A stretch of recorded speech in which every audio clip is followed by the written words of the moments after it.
Buenas tardes, bienvenidos a Visión Global. Como siempre, repasamos las noticias del día antes de conectar con México y Estados Unidos.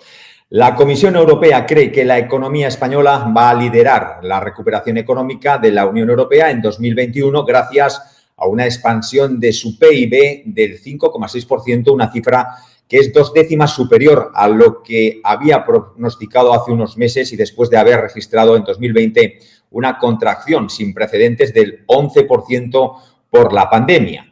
Según las nuevas previsiones que el Ejecutivo Comunitario ha publicado este jueves, el PIB español va a registrar el mayor alza de bloque este año, justo por delante de Francia, 5,5%, y Croacia, 5,3%, los únicos países que superarán el umbral del 5%. Aún así, Bruselas cree que a finales de 2022 España todavía no habrá sido capaz de recuperar el PIB anterior a la crisis. Eso sí, la previsión está por debajo de la efectuada por el Gobierno, 7,2%, aunque no incluye el impacto del Fondo de Recuperación. Todos los Estados miembros del bloque iniciarán la recuperación económica en 2021 tras la crisis provocada por la COVID-19. Con respecto a España, la Comisión Europea destaca el firme rebote registrado en el tercer trimestre del 2020, que explica gracias al fuerte crecimiento tanto del consumo privado como de la inversión, así como de la contribución positiva de las exportaciones. Sin embargo, las restricciones adoptadas desde agosto para contener el avance del virus en varias regiones tuvieron un efecto negativo en la actividad económica, aunque de forma menos severa que en otros grandes países europeos. En general, Bruselas es más optimista, aunque con muchos riesgos. Una nueva oleada de contagios en la salida de la pandemia registraría otra vez la recuperación en Europa, que puede sufrir profundas cicatrices derivadas de quiebras empresariales, desempleo de larga duración o unas mayores desigualdades. Por otra parte, Luis de Guindos ha asegurado que este año es el año de la recuperación. Precisamente hoy la vicepresidenta tercera Nadia Calviño ha prometido seguir dando ayudas y manteniendo en marcha estímulos y redes de protección de empleo y el tejido productivo hasta que tengamos un crecimiento fuerte. Ayer se notificaron 18.114 nuevos contagios y 643 fallecidos. Son cifras aún altas, aunque la incidencia acumulada baja hasta los 580 casos por 100.000 habitantes. Respecto a la campaña de vacunación, hoy llegan a España 228.000 dosis de AstraZeneca que se van a trasladar a las comunidades autónomas entre mañana y pasado. Se espera que a lo largo de febrero o principios de marzo lleguen 1.800.000 dosis de esta vacuna. Por cierto, la OMS recomienda para mayores de 65 años la vacuna de AstraZeneca que Europa está reservando para los más jóvenes. Los expertos del organismo aseguran que genera una respuesta inmune suficiente y que es recomendable incluso en países donde circulen las variantes más contagiosas del coronavirus. En España se ha inmunizado a casi 900.000 personas y mientras el Ministerio de Consumo endurece aún más los requisitos para la venta de las mascarillas higiénicas que solo podrán ser comercializadas como tales las que hayan sido testadas por un laboratorio acreditado. También la Agencia Europea del Medicamento ha solicitado a todos los desarrolladores de vacunas que investiguen si su vacuna puede ofrecer protección contra cualquier nueva variante del COVID, como las identificadas en el Reino Unido, Sudáfrica y Brasil, y que presenten los datos pertinentes. Los usuarios de avión dentro del país caen un 60,5% respecto al 2020 y los que eligieron el AVE bajan un 66%. Son los mayores descensos de la serie histórica por el impacto de la COVID. Las empresas de reparto a domicilio deberán emplear a trabajadores contratados y no autónomos como hacen actualmente. Es el principio sobre el que se basará la nueva regulación de esta polémica actividad, es el que ayer acordaron empresas, sindicatos y gobierno. En el último momento, el Ministerio de Trabajo ha accedido a limitar su proyecto. La regulación va a excluir las actividades de plataformas digitales que no consistan en el reparto, tal y como habían demandado los sindicatos. Sin embargo, gran parte del colectivo no está de acuerdo con esta figura. Piden ser autónomos digitales con las condiciones de trabajo mejoradas y más justas frente a los falsos autónomos. Nos lo decía esta semana en este programa Jordi Mateo, presidente de APRA, Asociación Profesional de Riders Autónomos. También nos contó que en ningún momento les dejaron formar parte de esa mesa de negociación y en el ministerio les dijeron que simplemente esta ley era una promesa electoral. Por cierto, Globo ya ha pagado a la Seguridad Social el dinero que le debía por los falsos autónomos detectados por la Inspección de Trabajo. El 28 de diciembre, a pocos días de acabar 2020, la plataforma digital de reparto ingresó en la tesorería de la Seguridad Social 20,8 millones de euros, según apuntan fuentes conocedoras del proceso. Mafre gana 527 millones de euros en 2020, un 13,6% menos por la crisis de la COVID y tras destinar 132 millones al deterioro de los fondos de comercio en Italia, Turquía e Indonesia. Coca-Cola European Partner obtuvo un beneficio neto de 498 millones de euros en 2020, lo que supone un descenso del 54,5% respecto a 2019. Las razones de estos resultados son dos. Por un lado, el contexto marcado por la crisis sanitaria del COVID-19 y las restricciones. Y por otro, los gastos de reestructuración de 368 millones de euros y costes asociados a la compra de la australiana Coca-Cola Amatil.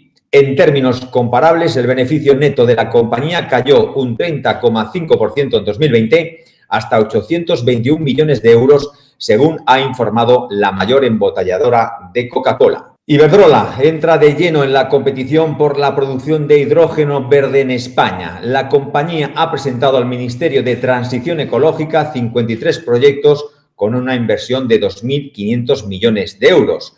La capacidad de producción de hidrógeno verde de este megaplan equivaldría al 25% del objetivo nacional.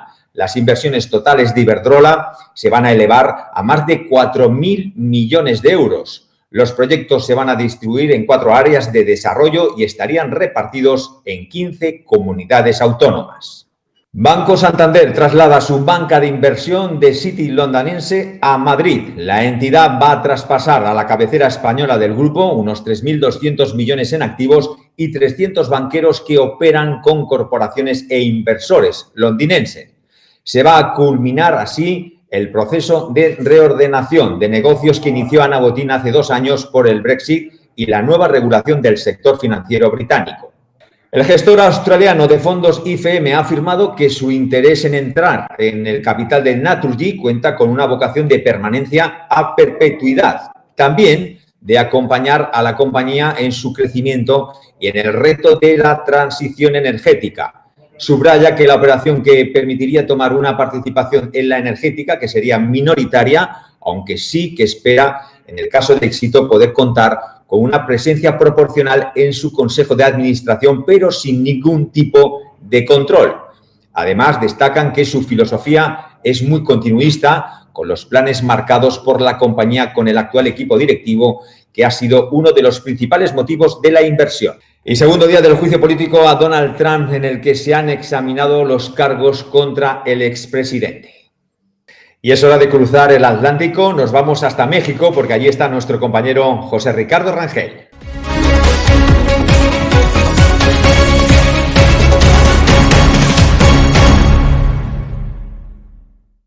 José Ricardo, ¿qué tal? Buenas tardes. Gracias a todos. José Ricardo, hoy vamos a hablar de comercio exterior, lo vamos a hacer con un invitado muy especial, él es Martin Pustilnick, CEO de Mundi. Muy buenas tardes. Buenas tardes. Muchas gracias por recibirme en el programa.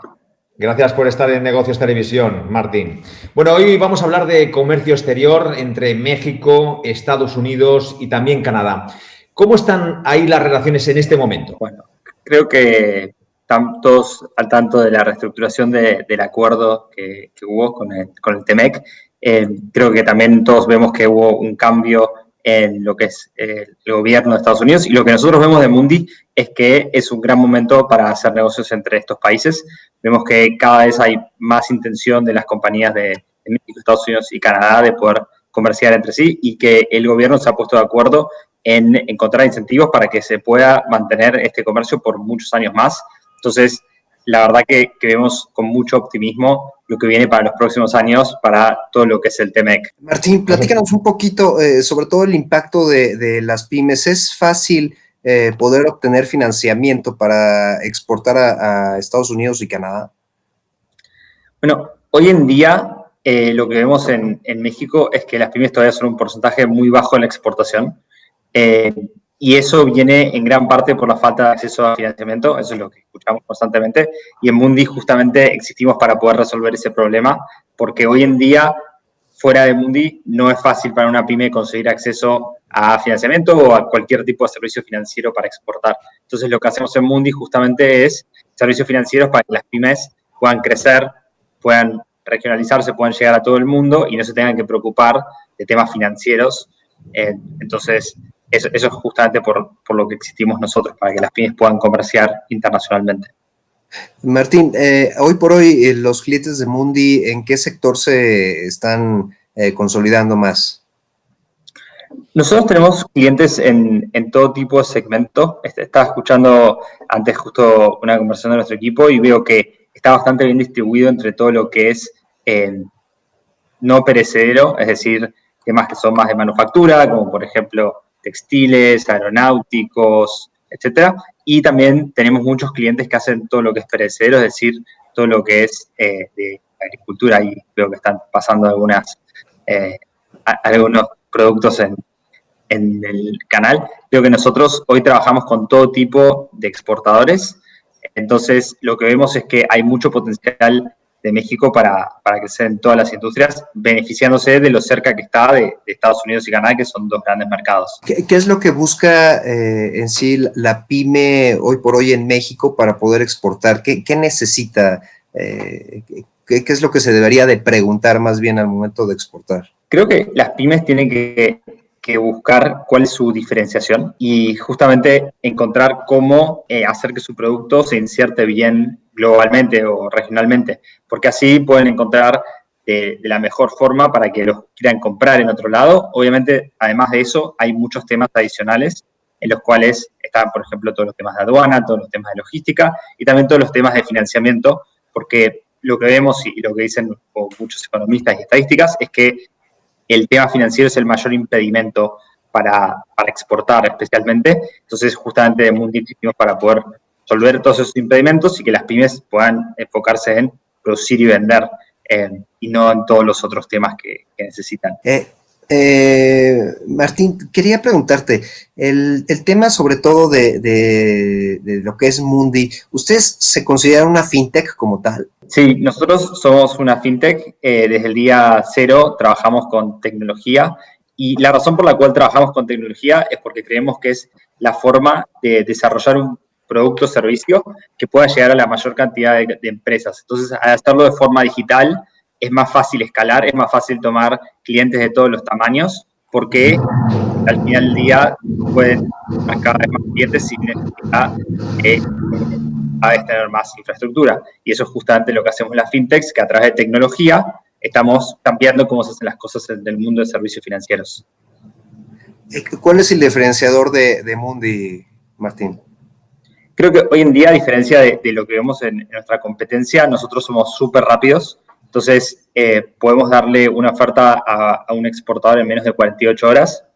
Trabajamos con exportadores desde su primera exportación, que eso es algo que nadie de nuestra competencia lo hace, y eso hace que nuevas empresas se animen a exportar, y eso es como parte de la razón por la cual existimos. Y también al hacerlo todo de forma digital, todo es muy rápido y pueden tanto saber una decisión rápido, pero luego también pueden operar y disponer de capital o de lo que necesiten en muy poco tiempo, en el mismo día.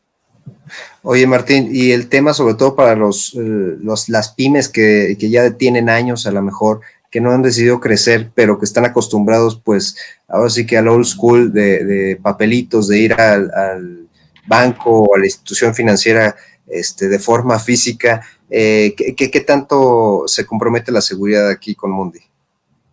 Nosotros trabajamos de forma, o sea, con mucha seguridad, y toda la información que recibimos de las pymes viene de forma encriptada. Yo lo que le diría a cualquier pyme que esté evaluando ir a trabajar con un banco es que al mismo momento que vaya a ver al banco, que venga Mundi, y le aseguro que para cuando el banco le conteste ya va a haber hecho muchas exportaciones financiadas por Mundi en mucho menos tiempo. Porque nosotros somos mucho más rápidos y también más flexibles para adaptarnos a las necesidades que ellos tienen. Perfecto, Martín. Manuel, no sé si tienes otra pregunta. Sí, Martín, una cuestión simplemente.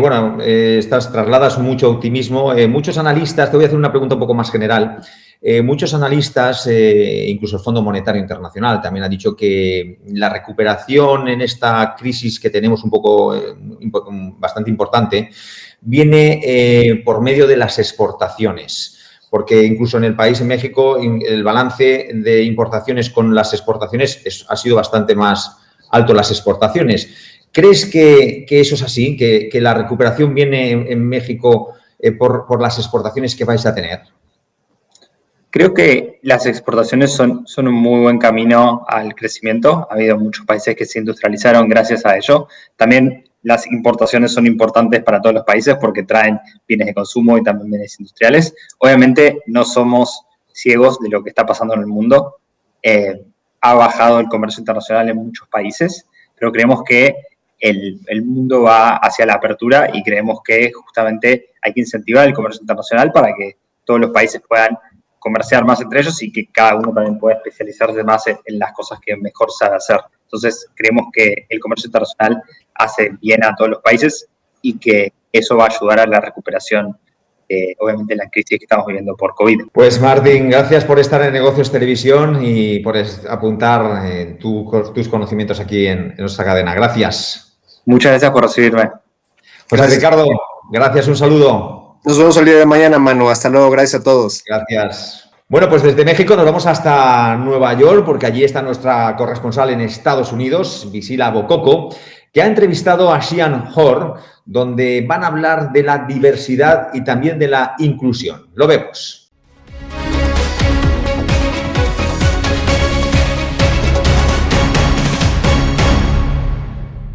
Welcome to Global Vision, and I am super honored to have here with us Xian, who is an advocate for people with disabilities in different areas, in different industries. But before I just say anything, I would like to just welcome you, Xian. Oh, thank you so much for having me. It's an honor. So I would like you to tell our audience a little bit about you and your story. I was fascinated by your story, but I'm sure that it would be great if you explain it because I could not explain it as well as you do. Oh, well, you know, we don't have a lot of time, but basically in a nutshell, I'm an advocate, whether it be beauty, disability, inclusion. You know, I'm a humanist first, so it's all about human connection. And I think we need that more today during COVID than ever before. And I think we've always needed it, but I'm glad we're conscious of it now. I'm also a bit of a hat juggler in terms of my freelance work. I have a nonprofit, but I also called Give Beauty Wings, which is all about putting our beauty to action. So your gifts, your skills, a lot of times we make excuses that get in the way of that. And so that was actually the basis of my work with self-esteem at NYU. And that led me to teach and speak and do a lot of things I didn't plan on doing. Like I never planned to be a Forbes contributor, which I am today. And I just, and actually my first dream was to write. So it's actually amazing that I get to do that now. But really, I basically asked myself, will this help humanity?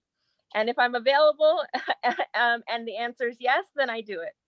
That's basically the guiding principle of all my work.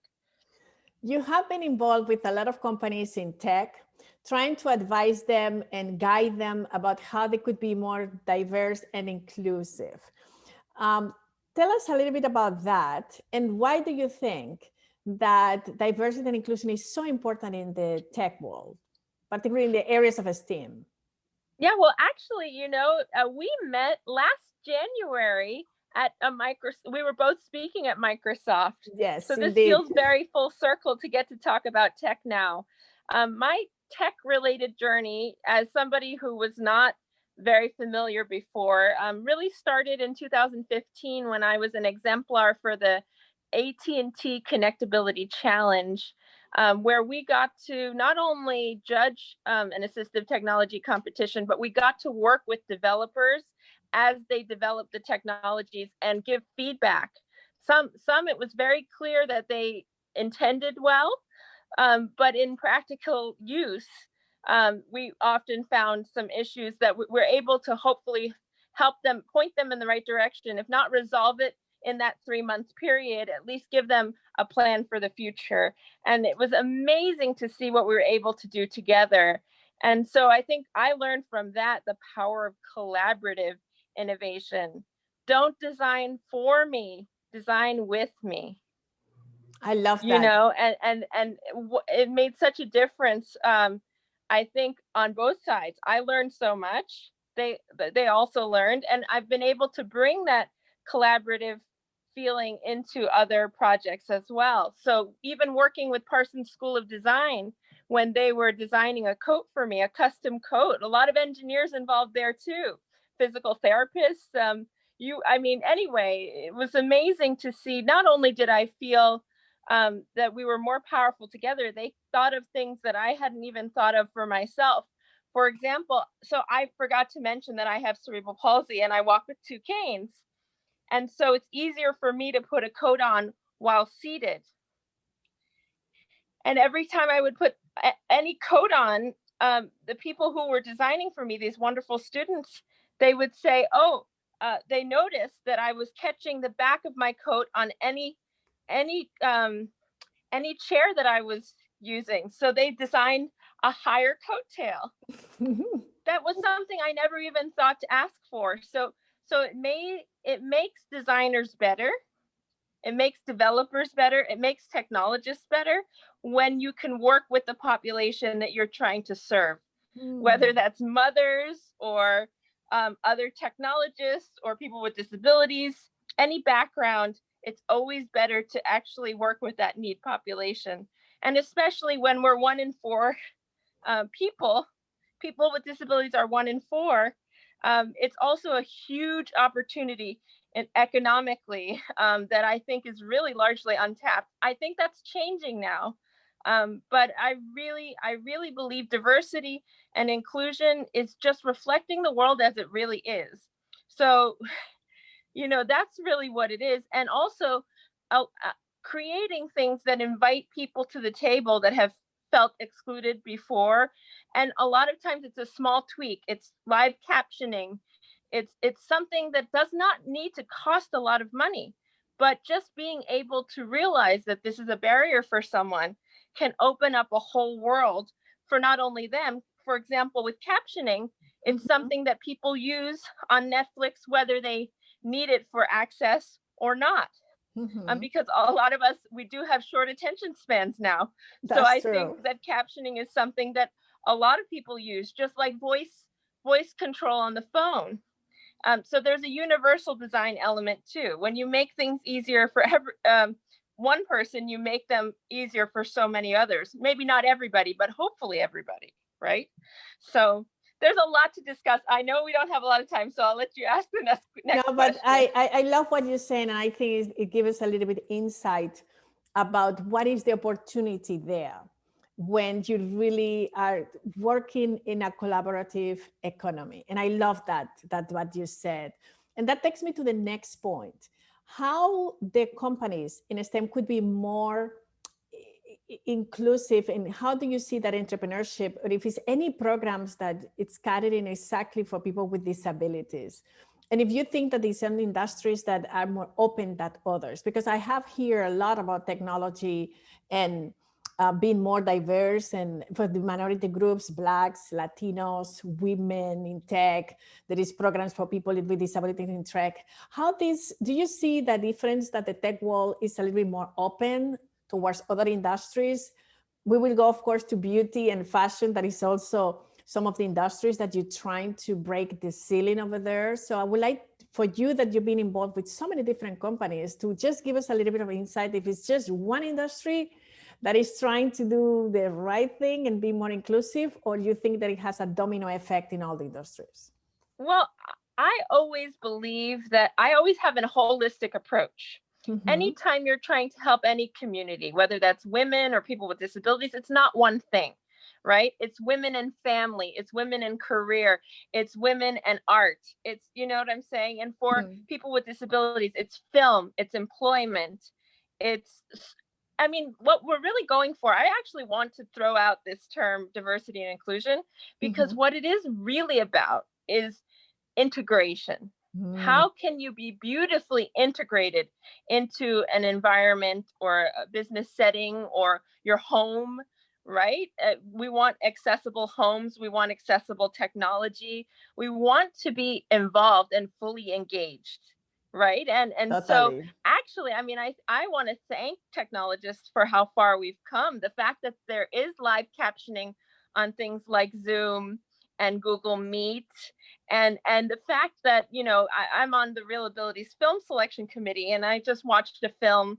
I don't know if it's going to make it to the end, but somebody with ALS now cannot, you know, speak, and so is able to use a device with her eyes to be able to type out what she wants to say. I mean, I would think that, you know, 50 years ago, that would be the end of any communication for her with her family. But because of technology, she's able to still say what it is that she feels and wants. And that is a game changer as far as quality of life. So, you know, and I always think that, yeah, all the industries have to work together to answer your question more directly.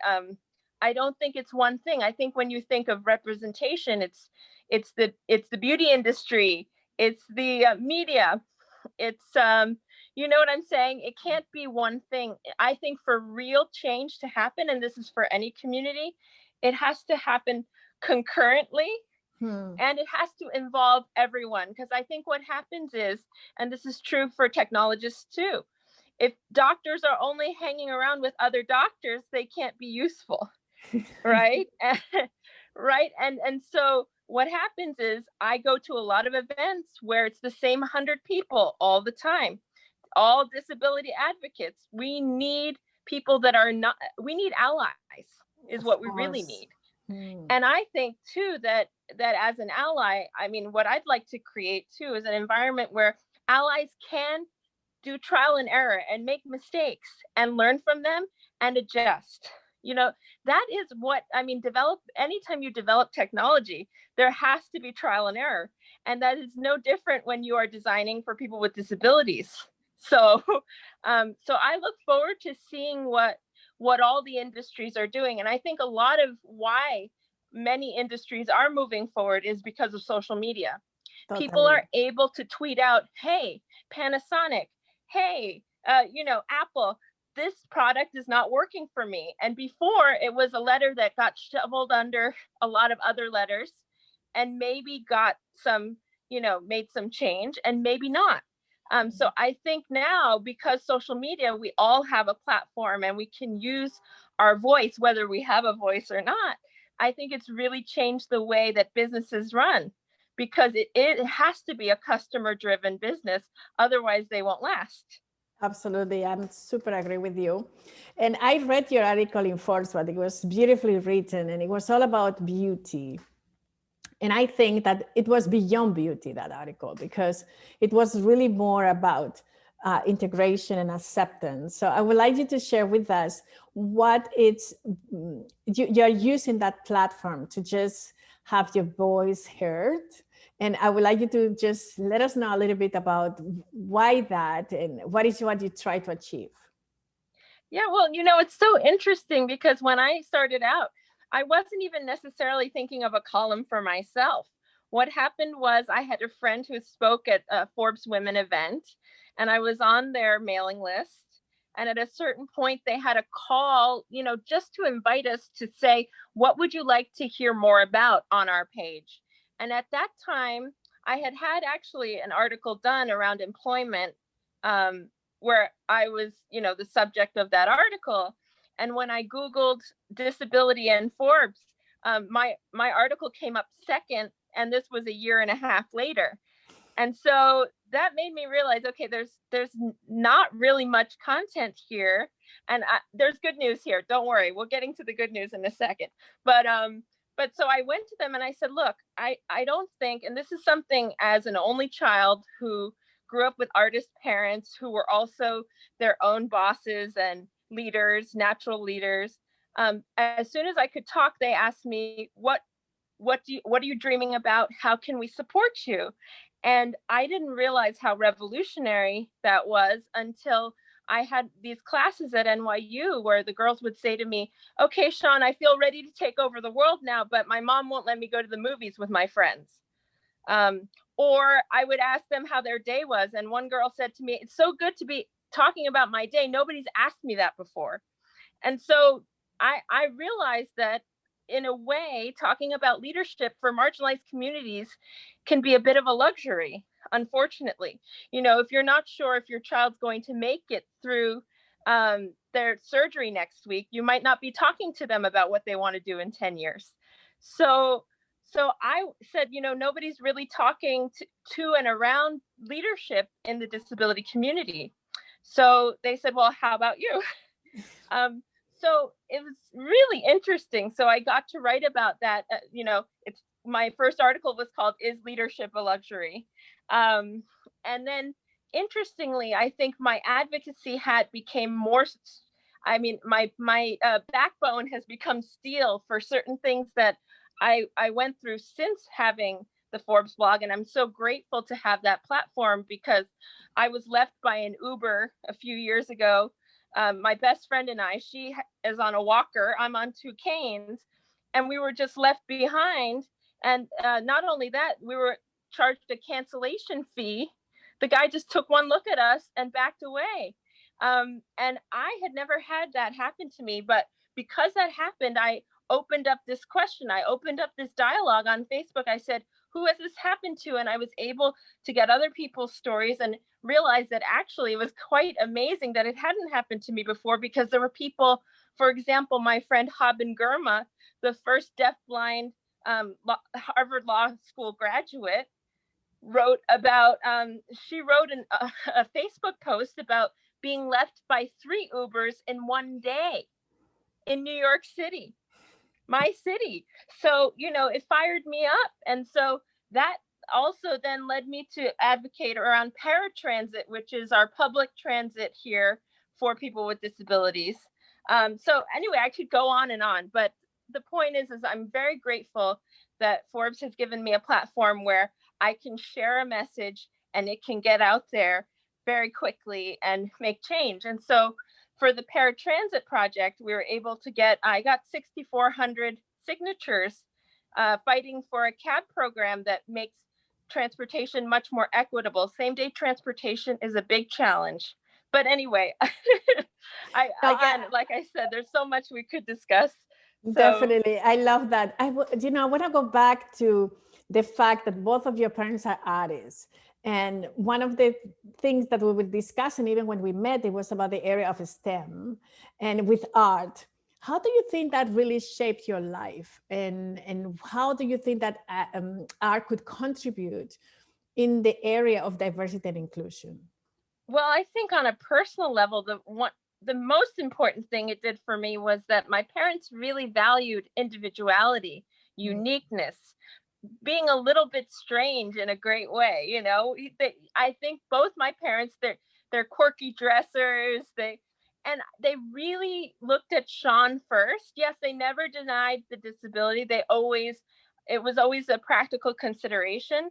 But I think they always made me feel more extraordinary, not less, because of how I was different. And I think that has informed how I teach, how I look at the world, what I look for, how we see beauty, you know, and even business, because you have to, I want to keep creativity and heart in everything that I do, no matter how technical the job I might be doing is. If there's not a story from the heart there, anyway, I just don't have a passion for it. And my parents are great storytellers. My mom can, she can just look at you and sketch you as you are. And that's a talent. And I realized in thinking about, I knew we were going to maybe talk about STEAM. There's a technical aspect to art, and there's an artistic aspect to, science, and there's an I mean, if you look at a DNA helix, how beautiful is that? Right? So finding the beauty in the work that I do is what makes it not feel like work. I love it. I would like to finish with a message for entrepreneurs, startups, companies, that how we could be all better, being more diverse and inclusive with people. And just listening at you, it's so passionate, and I think that there is no better way to advocate that with that joy to live and that passion.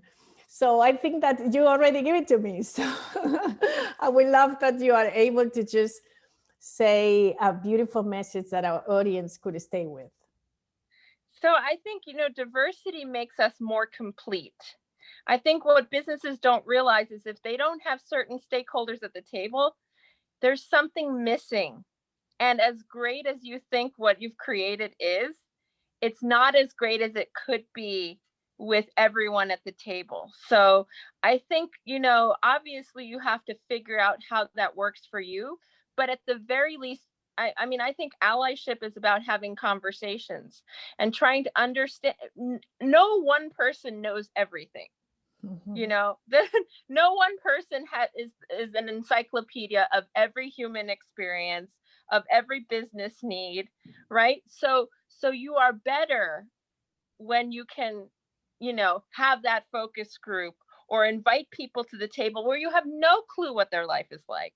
That's where you become powerful. And I think it takes humility, but it also, I think an open-minded entrepreneur, one that knows that they don't know everything, is an empowered entrepreneur. And I think you'll be a lot more successful also, celebrating weakness as much as strength, meaning being honest about what you don't know is really important so that you can get the right stakeholders, the right partners that can make you better.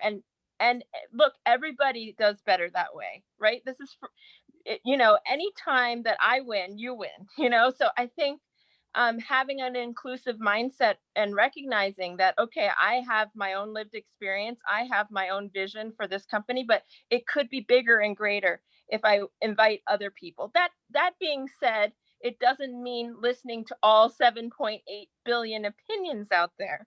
You obviously have to be selective when it's a vision, but I think there's so many resources now. There's so many wonderful advocates that would love to work with you. They're just, maybe also it's on me to kind of figure out, I'd like to figure out how can we match make these people? Maybe we can talk about this, Bisila. I think that there's an opportunity there to almost match make companies and talent.